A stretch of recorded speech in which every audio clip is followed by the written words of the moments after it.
Hi, everyone. Thank you for joining us. Welcome to Ad Age Remotely. I'm Janine Poggi, Senior Editor here at Ad Age, and today I'm joined live by Tiffany R. Warren, Chief Diversity Officer at Omnicom and founder of AdColor. Hi, Tiffany. Hi, how are you? Good. Thank you so much for joining us. Thank you. So before we get started today, if anyone at home watching has any questions or comments, feel free to leave them on any of our social channels and we will try to get to them during our conversation. You know, here at Ad Age, we have been following the responses from brands in the wake of George Floyd's death and the occurring protests. There have been, of course, the tweets and the commercials and the donations. But Tiffany, what needs to happen next?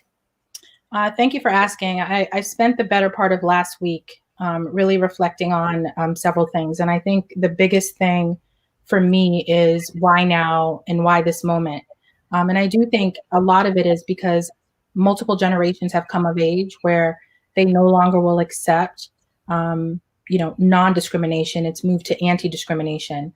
It's moved to anti-racist, not non-racist. And so I think what people are struggling with is why this moment, why now? And I think it's why not then and why not a year from now in terms of the energy that we have to keep, sustained in order for a real change to happen. So for me, I think brands have a responsibility not only to their consumers, but their employees who many of them are hurting right now. And what is that responsibility? You know, I'm hearing a lot of conversation about, well, the comments are not enough. Just saying, we support the movement is not enough. Right. So what, there are hiring practices, of course, and things like that. But what are some things that companies really need to do to show and to prove that there is action behind the words? Yeah, I mean, tweets and letters and training is not a revolution, does not make a change. And I've seen, many different resources that I've called upon this week in order to strengthen me and to give me a foundation in order to be able to not only answer these questions internally, but externally and also with my family members. And I think part of it too is that I think, when we use the word training, it's about training up or training to, when in fact, what needs to happen is a lot of unlearning. And I think it's the responsibility of every person to unlearn some of the stereotypes or biases that they carry into work. It cannot be the single responsibility of an organization. It will take some self-reflection and some outreach on your own to figure out the resources that will make you become a better ally to not only your Black colleagues, but employees of color in general. Any places that you would recommend, any media or reading materials or books that you recommend that are a good place to start for people who really want to educate themselves? Sure. I think for me, I said this in our prior conversation that in the last week, I've come to know Rachel Cargill's work. She is online at Instagram and as well as Facebook, and she has a resource called The Great Unlearn, where she unpacks from an academic standpoint really a lot of the systems that have been put in place over a very long period of time that prevent the promotion and prevent, in a lot of cases, the success and forward movement of people of color, specifically Black people. So I've followed her, and from her within the last week, along with Glenn Singleton and his group, Pacific Educational Group, with Courageous Conversations, have learned more accessing those resources, not only in a week, but the years that I've worked and known Glenn, than I have in my 22 years of private and public school education. They're really impactful. They get right down to the issue about race and how it impacts and reflects the work and what you do and your biases. AdColor was established in 2005. How is the community showing up now? What are some of the things that you and your team have been doing? Yeah, I mean, what haven't we been doing? I think as an organization founded to support people of color, I think people were looking at us to make a statement and to certainly, talk to the community. But really, we've spent the better part of the last couple of weeks supporting our community, particularly those that are impacted, particularly our Black community. And what I'm most proud of is that our Asians for AdColor and our Latinx for AdColor have held forums who have welcomed people into the conversation regarding how to be better allies with Black employees and Black colleagues. And that to me was tremendous. The community has also shown up in a lot of really specific ways. In particular, Mark Clennon, who is our AdColor photographer, I think we have some photos, was just recently featured in Time for his work in covering the protest, not just for him personally, but for his daughter. As he said, he wanted to archive the experience so that when she grows up, she knows exactly what this moment means and what it stood for. So we're really, really proud of Mark and his outstanding work in archiving the protests. I want to say thanks to those who are watching. We have Debbie Fabrina, Julie Ketchum, Nadine Frederick, Lionel Quidham, Joanne Beeman, and Ricardo Ortega. Thanks for tuning in. I'm Janine Poggi, and I'm here with Tiffany R. Warren, Chief Diversity Officer at Omnicom, and of course, founder of AdColor. You know, I think part of the conversation, and you and I were talking a bit about this, is also just understanding the experiences of people of color, what they've gone through, and humanizing the situation. Can you talk a bit about becoming Chief Diversity Officer, why that was a role that you needed and wanted to embrace, and what led you to that? That's so interesting. Honestly, I think my work as a Chief Diversity Officer started like when I was a student in Head Start, so 2.5, 3 years old. I kid you not.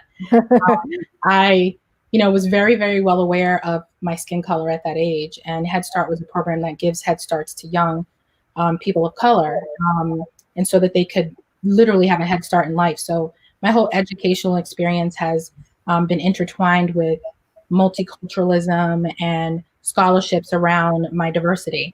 But specifically professionally, I think when I came out of Inroads, which was a program that puts young people of color in Fortune 500 companies every summer of their college experience, I came out with a fire in my belly, and that never went away, particularly because of my time in Inroads. I was sensitized to being in an environment where I was one of two, one of three, one of none.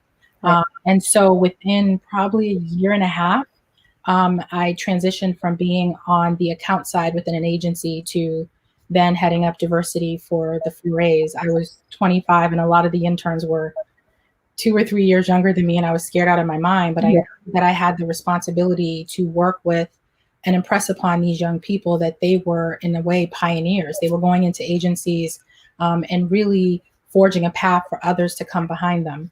And so, every summer I spent time making sure that they were self-aware, that they built their network, that their confidence was through the roof. And that led to just fortifying and remaining in that career, and then on to becoming a diversity officer in directors and agencies, and now Omnicom.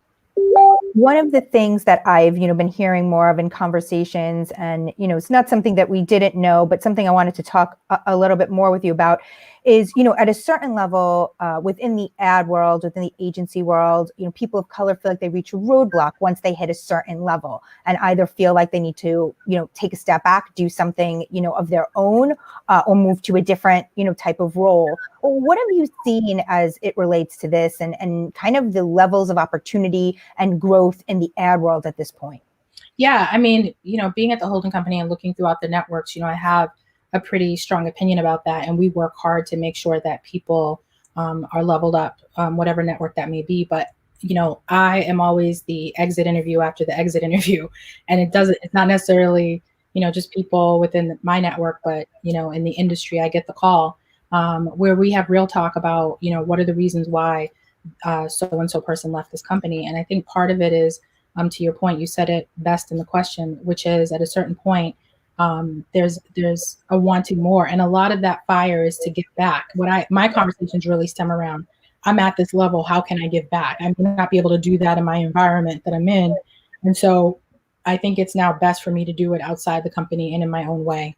And I look at how a lot of the AdColor alum, and even alum throughout the industry who've moved from different companies, have then gone on to forge their own path, not only starting their own agencies, but also becoming, going on the client side and making change in that way. So I think, that mobility in terms of what I saw, and I was in an agency properly working in 1997 to 1998. So obviously a lot has changed since then. But that's what I've seen. I think it's this yearning to want to give back and to pull more people along with them. And sometimes they cannot do that within a certain structure. We have a comment from Anna on LinkedIn. It's an inside-out conversation within any organization. What do you make of that comment? In terms of an inside-out, I think what Anna may be referring to is simply that the conversation just can't happen in silos within the organization. There has to be a connection to what's going on outside.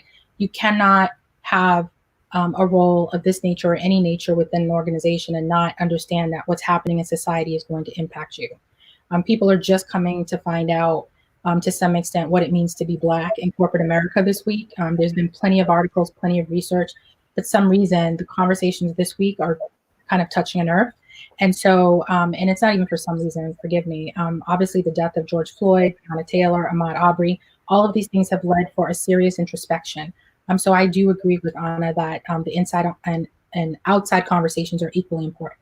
So what do marketers need to do to help make sure that they are developing, a diverse workforce, that they are making sure that people can grow within the companies, that they don't hit a certain level and then feel like there's no more opportunity for them? Yeah, you asked me about 4 questions in one, so I'm going to take one. I think that what I've found is that there's an ease and there's a reliance upon doing scholarships and internship programs, and that's the beginning of any life cycle of someone's professional career.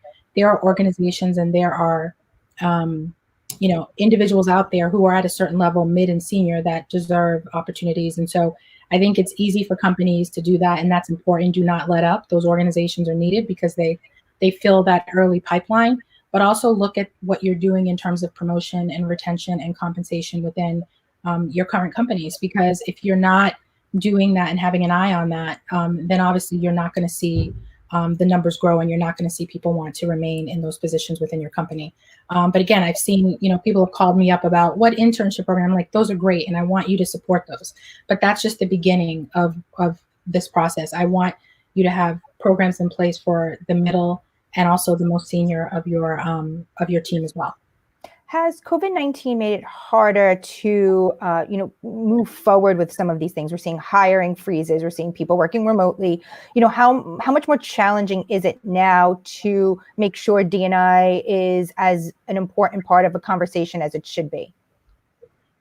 Yeah, I think COVID-19 honestly has exposed clarity into why this is so important. I've said this many times, I'll say it again, that budgets and innovation around diversity was taken away because of one virus, and now it's given back because of another, which is racism. And so there's only a 3-month time in between the beginning of shelter in place and COVID and what's happened recently with the protests and the murders of George, Breonna, and Ahmaud. So, what was the difference? And I think what we now know is that diversity and inclusion is not dispensable. It's not something that's, a luxury or a must add or, something that's viewed as just a cost center. It is actually essential to business, and it should have never been cut or given away or taken away. I think it's just as important as any other discipline or role within a company. And so that's what I've seen. I've gotten more calls, more appreciation, more support, not only for AdColor, but what I'm doing within Omnicom. And certainly my fellow diversity champions, officers, and directors that I get, and I'm blessed to work with every day. There's about 14 of us throughout the network within Omnicom, are really working hard to make sure that they're taking care of the communities within our companies, and now have the full support and full weight. Will continue to, obviously, have the full support and full weight of the most senior people within the organization. I'm Janine Poggi, and I'm here with Tiffany R. Warren, Chief Diversity Officer at Omnicom and founder of AdColor. If you have any questions or comments, feel free to leave them on our social channels, and we can try to answer them here. So one of the things that I keep hearing is some, leaders in the industry, said that they are staying silent for either fear of backlash or because they quite honestly don't know the right response. How do you advise those who don't think they know the right thing to say or don't think they are qualified to speak out? You're always qualified to speak out about injustice. You always will say the right thing if you're speaking from your heart. I know that there's several filters and things that people have to apply before they speak out. And certainly for me, those things seem, a little bit trite right now in terms of people's emotions. I mean, there are companies that, I was asked the other day, should all companies make a statement? I really think long and hard about it, because obviously some companies have made statements and there's been backlash. But I've talked to executive CEOs from really amazing brands and from really amazing companies. And I often say, what you just told me, you should turn around and tell your company, because I felt it. I see your authenticity. I see your need to want to be open, and reaching out to your employees and your colleagues. So that's really been my response, is that there's really no wrong way to speak out about injustice. And how are you talking about this? We're talking about I think the important part is humanizing this, and that, there's a lot of filters, like you said, that companies need to go through in order to make sure that they're saying the right thing, believe that they're saying the right thing, not talking out of turn. But what the human nature of this, and in terms of understanding other people and the people impacted, how would you say that brands can help humanize the situation, and not just make it, rhetoric and just more, essentially jargon in a way of some of what the statements are saying? I think it speaks to the authenticity and the heart of the moment. There's no way that you are not watching the news or listening to your kids or your family or your colleagues, particularly the kids. I've seen so many videos of kids talking to their parents and trying to, not make them understand, but saying, this is a human issue. Really, it's not about convincing the world that you believe Black Lives Matter, because they do. It's really convincing the world of how you're going to support your Black employees and their growth and their retention moving forward. I think people want to hear real strategies, and that's what's lacking in some of the statements. So aside from, the conversation around the different groups from the early stages, from the internship level, mid-level, higher levels, what are some other strategies for helping to, like you said, they want to hear strategies for how a company is approaching these things? Are there other things other than, cultivating employees internally that brands should really be thinking about at this time? What I've seen, is some really special things in terms of, making sure that beyond this week, people are taking in the gravity of this moment. I have to say that a lot of things have been in place. I think the issue is that there's ebbs and flows, it comes and goes. There's some apathy, it's a life cycle. Some people get really fired up and interested in the initiatives and things taken upon themselves to change their company, and then something else gets in the way. I think there has to be a constant drumbeat of interest, attention, budget, innovation paid to this issue. I was reading an article this weekend that really was moving, which said corporate America is failing Black America.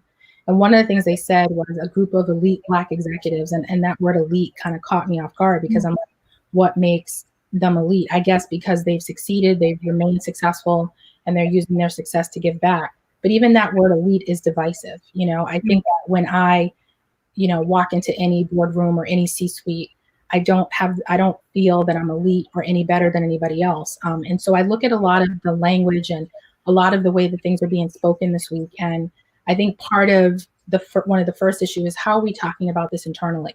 Are we putting all of the weight and the burden on employees of color to teach to teach employees who are not of color, or allies, how to treat them more humanely? I mean, even in that concept and that idea, it seems crazy to me. And I think that you first have to take a look at whose responsibility it is within the organization to move forward towards change. And the way that Courageous Conversations and Rachel have positioned it is, they're really speaking to allies to step up and make the change, and to be supportive along with your Black employees, because the burden for a long time has been on those of color, those who are impacted the most by the system, to actually change the system. And that has to flip, and that has to change. Gotcha. So it's really also the words that we're using, and the conversation needs to. I mean, you saying the things that brands, I guess, shouldn't be doing in a moment like this. Then, and besides the words that people use, are there other things that brands should be thinking about that maybe they shouldn't do? Whether if they should be making a statement, then what are the things they shouldn't be doing? Yeah, I'm not PR. So my talent squarely lies in diversity and inclusion and employment. I mean, this week I've had to become a multicultural marketer, a publicist, just for not internally, but just externally for some folks. And I was just laughing at one point. I was like, if I had all three of these jobs, I'd be a very rich woman. because my focus is talent and DE&I. So then in developing, employees, then are there things that they shouldn't be doing? We're talking about the strategies of building, different communities and making sure that those people are heard and at the different levels and not just. Yeah, I think employee resource groups have been really great. Now, what's the next step in terms of how they impact? I think, I've been part of employee resource groups that have been blessed to be not only active in helping those individuals move forward, but they've also given back and making sure the work that comes out of our agencies have the proper cultural point of view. I think there's a pretty straightforward strategies that any manager can apply. I mean, it's basically compensation. It's making sure that they're being given client challenges that move them forward. I can get down to sort of those nuts and bolts and things that are being done internally at Omnicom, but also at other companies. But I think the key thing right now this week, what I've seen is that there's been never been more attention paid to how what the Black experience is, not only in America but in corporate America. And I absolutely say use this time to think long and hard and pull some of that information into your companies and see if what people are saying is matching what you're doing or not doing. If we were to have this conversation a year from now, then what do you hope that we see that's different in the way, companies, have moved forward from this?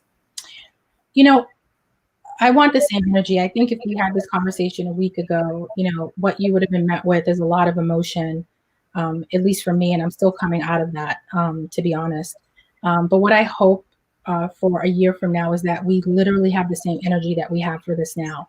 When the news cycle changes, when something else catches our attention, when we move past what feels like a very uncomfortable period of reflection, that people are still comfortable with being uncomfortable and figuring out from that discomfort how to make change within their organization and to some extent within their homes.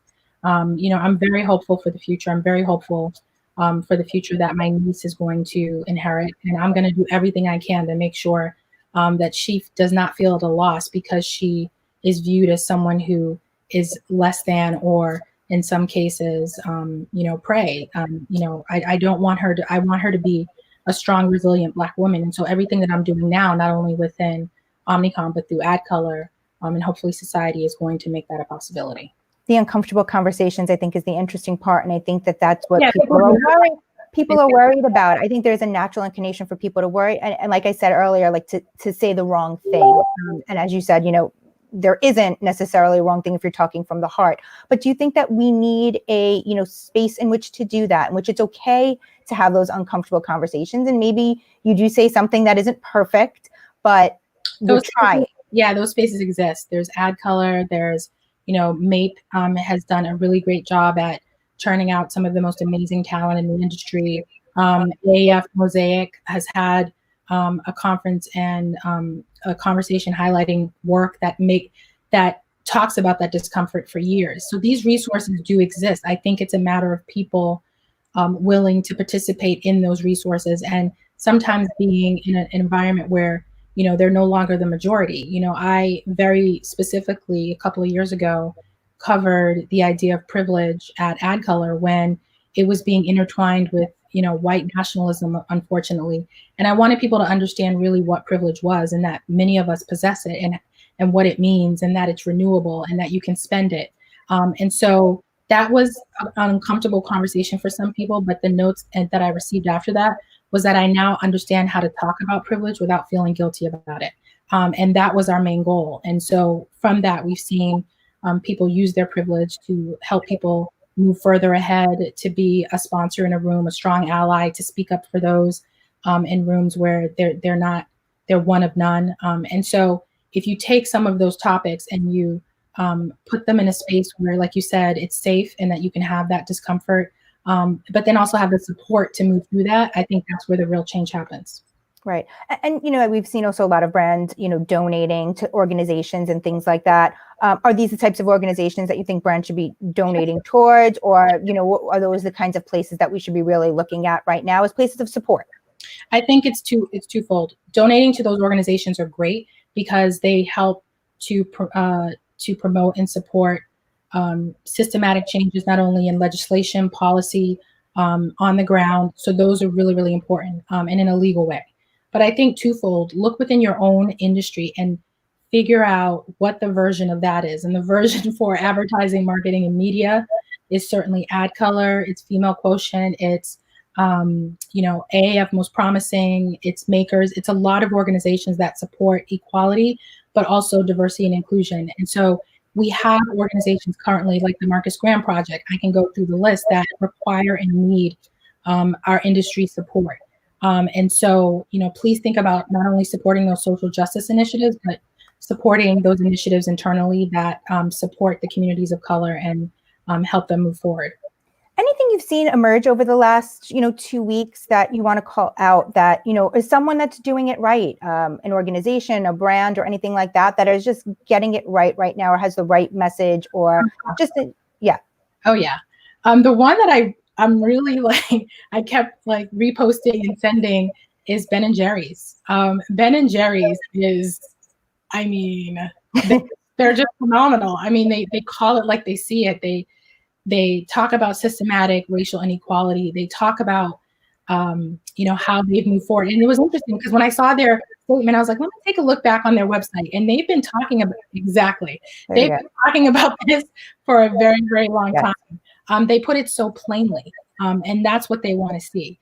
And so, but they're not new to this, so I think they're showing others, and people are like, no, that's the extreme. I think honestly, this should be the norm. I mean, they're really out there, and I appreciate how transparent and just direct they were.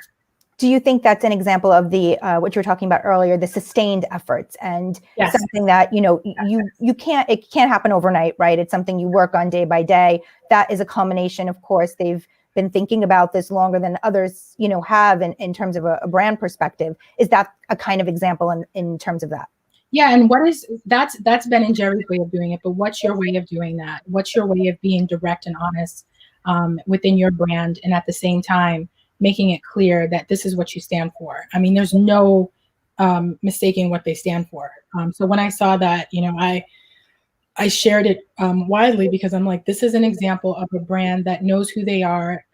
This moment was met with an opportunity, and the opportunity for them is that they've been doing this for a very long time. And then now you get a chance to see sort of their history of supporting this, and not just the one statement. And then hopefully we'll see more brands a year from now that we'll be talking about that'll have sort of a similar path, built from here. Thanks, Tiffany, for joining us today. Appreciate you being on and talking about all this. Thank you, guys. As always, thank you to our Ad Age crew, Alfred Mascaroni, Anna Sakula, Max Sternlicht, and Elise Liffring for making this live stream happen. And thanks everyone for tuning in. Thank you.